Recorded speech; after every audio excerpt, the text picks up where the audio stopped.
Welcome to my channel, The Flix Judge, where you will get detailed reviews and honest ratings of global movies and OTT series so that you can watch only the best content worthy of your time. Today we will review Kanguva, the Tamil movie starring Suriya and Bobby Deol in lead characters. The movie has Disha Patani, Yogi Babu, and even Karthi in guest appearances. Music is by Devi Sri Prasad and direction is by Siva, who has given many hit Tamil movies, especially with Ajit Kumar.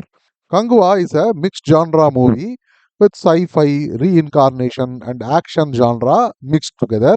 As far as the story goes, if you could call it that, Kanguva is a chieftain of a tribe of people who lived 1,000 years ago. Due to some circumstances, he makes a promise to save the life of a boy to his mother. However, even after fighting many battles and enemies and literally killing hundreds of people, there is one atrocious scene where he alone battles an entire army and kills them all. He still is unable to keep his promise. Now, 1,000 years later, Kanguva and the boy are born again. Is Kanguva able to save the boy in this birth or not? Is the whole story. As far as the story goes, it's really flimsy and poorly developed and haphazardly written. The reason why Surya is so attached to the boy, so much so that he goes against his own tribe, is not at all believable. Even more so, that they are reborn after 1,000 years for this flimsy reason is not at all palatable. Indian cinema in all languages have made many reincarnation stories over decades, and the core reason for the rebirth has always been good and believable from our cultural perspective. No other country makes movies on this subject. What surprises me is that the director could not come up with even a half decent story to make us believe that the promise is so powerful that they are reborn. On top of that, there is zero logic in any part of the story. You may ask why look for logic in a reincarnation story, but let me give you a few examples. The boy in the current times is shown to be the subject of some experiments by some unknown entities in some foreign country, but he somehow manages to run away from the lab in which he is being held. Okay, but how did the boy travel with the same torn clothes without food or money or passport and come to India and land exactly in Goa where our hero is also reborn? No explanation is offered. We are just supposed to take it and run with it. In fact, throughout the movie, we do not know who are the people who are experimenting on this boy, why are they doing it. In the whole movie, in all the scenes, the boy will just mumble a couple of words and then immediately he will have some kind of a seizure and he will faint. That's it. The entire movie. In the fag end, after the story is over, they show one scene as if the boy has got some X Men like telekinetic power. But what is the point of that? No one knows. Okay, more of the absurdities. There are apparently 5 islands, and they rattle off the name of each of the islands. But the beauty is that one island is a desert covered by some reddish color dust.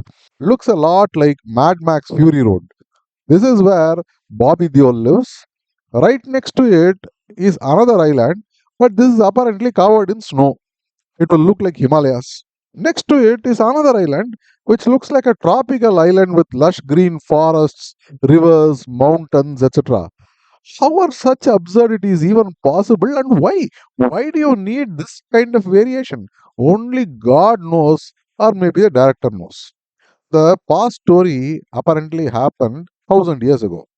The director shows that Romans are looking to invade the islands. Even a cursory look at history will tell you that the Roman civilization was living 2000 years ago and then they kind of died out. They were not there 1,000 years ago. Even this level of realism shouldn't be expected, I guess. There are thousands of such holes in the story. It is as if the director is allergic to logic or any meaningful storyline. The entire initial section of Surya, Yogi Babu, and Disha Patani and their antics in the name of comedy was excruciatingly boring and a total waste of time. Even here, they are apparently bounty hunters and they get paid 5 lakhs or 10 lakhs per accused that they catch. However, the way it is shown that they use expensive cars, five-star hotels, costumes, and whatnot, Their expenses should come to at least 25 or 30 lakhs easily. How are they supposed to be in business? The list of this nonsense is endless. The director has just dished out whatever comes to his mind. If you look at the screenplay, there are various tribes shown with excessive weird facial makeup, costumes, weapons, etc.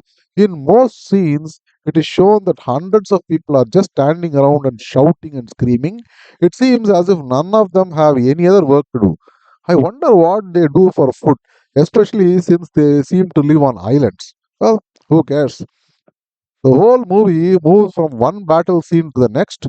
Most of the battles are absurd, devoid of any emotion, and hence, after a point, it grows tiresome. There is no novelty in the combat scenes. It is just a mass of screams, weird faces, weapons, people just hacking at one another with various color filters, painful camera movements, and screeching sounds in the name of a background score. Now, more on that background score. The whole movie has an absolutely high decibel noise pollution in the name of background score. It is relentless. Devi Sri Prasad has given 200%. That is, he doesn't even let 1 second go to waste. Every second, the music is as if it is a climax scene. The nuance of having some music, some silence, some melody, some racy pieces are unknown to DSP and the director, I guess. I strongly recommend carrying earmuffs or noise cancelling earphones if you do decide to watch this movie. This is the single worst thing of the movie as it is there in every scene. All the characters have to shout and scream above this noise. As far as acting goes, Surya has given a very good performance as Kanguva, and we can see the effort he has put in this role. However, the role is very poorly written and there is no support by way of a story. All through, he is just hacking at people or screaming at the top of his voice. That's it. But the role of Francis that he plays in the present is actually worse. I don't understand the weird smile that he has in all the scenes of this character. Be it in the unfunny comedic scenes or fights, he unnecessarily keeps that smile. I just don't know why. If you look at Bobby Deol, seriously, I am unable to determine how he has performed. He has literally a couple of lines in the entire movie. He's always under some red color haze, surrounded by hundreds of people making weird faces, or at least standing in rain in a stormy ocean. So you really can't make out his face or his acting. What can I say? The scenes with Yogi Babu and Disha Patani are also totally boring and unfunny. So what is the verdict? Kanguva is a total waste of time and should be avoided. If you are a Surya fan and insist that you will still watch it, go alone and at least spare your family. Don't even watch it when it comes out on OTT. I don't want to give this movie any rating. See you again with another review. Until then, bye and happy viewing. Thank you for watching. If you like this video, please like, share, and subscribe. I go through hours and hours of content so that you can watch only the very best ones in your precious free time. Thank you.